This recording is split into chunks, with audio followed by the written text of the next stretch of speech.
வணக்கம். TET exam 2023 கேட்ட கேள்வி. ஒரு முக்கோணத்தின் இரண்டு கோணங்கள் 45 டிகிரி மற்றும் 35 டிகிரி எனில் மூன்றாவது கோணத்தை காண்கன்னு கேட்டிருக்காங்க. நமக்கு இது ரொம்ப எளிமையான கேள்வி.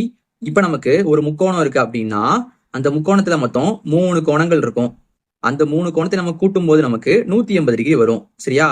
ஒரு முக்கோணத்தோட கோணங்களை கூட்டும் போது நமக்கு 180 டிகிரி வரும். நமக்கு அதுல 2 கோணம் கொடுத்துட்டாங்க. இன்னொன்னு கோணம் என்னன்னு கேட்டிருக்காங்க.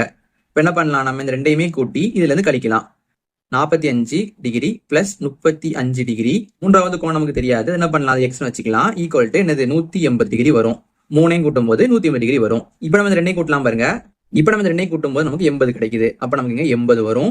Plus X equal to 180. இப்ப நம்ம இங்கிட்டு கொண்டு வரலாம். அப்ப நமக்கு என்ன வரும்? இங்க பிளஸ் வரும்போது மைனஸ் வருமா? Minus 80 degree.